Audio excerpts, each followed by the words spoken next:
entered this pair on short USD/JPY, as we see after the daily doji candle, then after another confluences, 1H shift of structure, and also on the 30-minute we had here a beautiful engulfing candle with the breakout structure.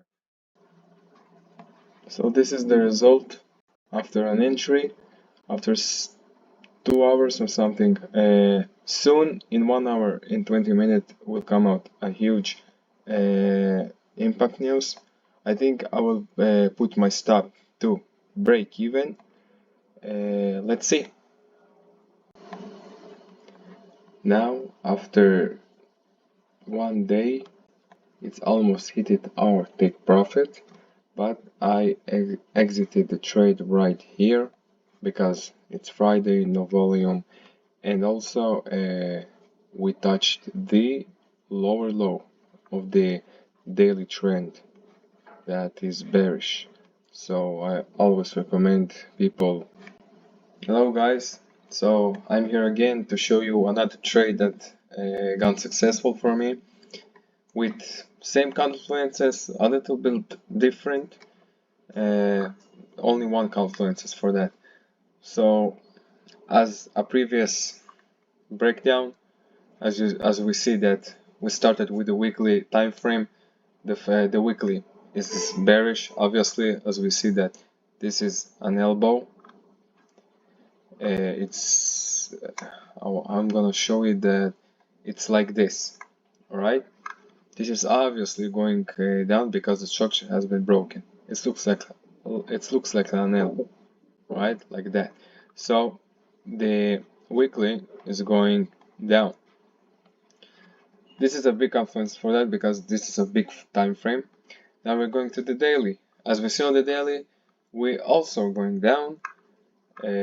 Even when the prices come up to here, we see that this is a previous structure point. This is in a lot of books, even it's mentioned that the last support is a good resistance. This is another confluences. Like I even write it here. Candlestick rejection daily. I will talk about it soon. Round number, area of interest, like we see here that the price jumped from this area. 1, 2, 3, and all big time frames are bearish, as we see. The daily is bearish. Previous structure point, this is it.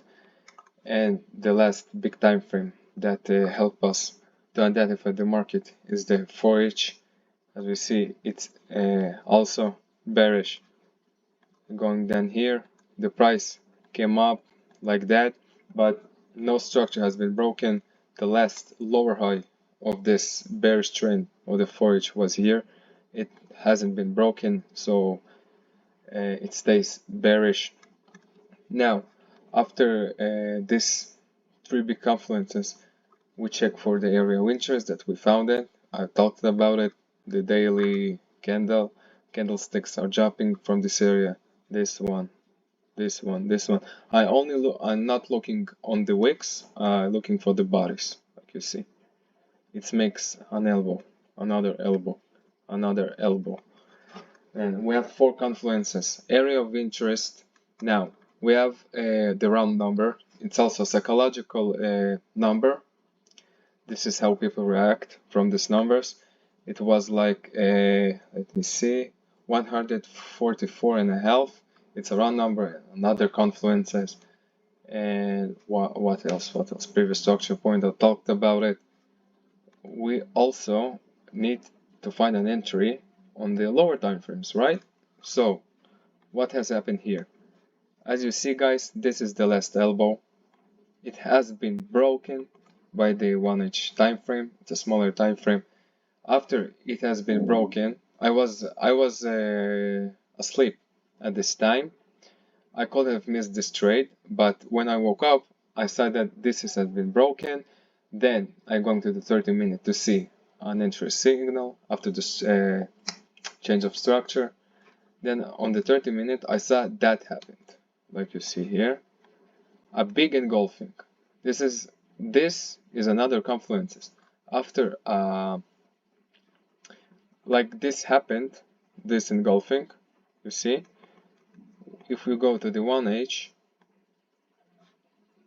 on the 1H, it's even broke the structure. So we have an entry signal on the 30-minute, this engulfing, and on the 1H, we see a break of structure. This is a good consensus for us. So I just waited for the price to come back to here. Why? Because this is like a previous support with the EMA. I didn't wait because the all confluences was there. I just waited for the price to come back here.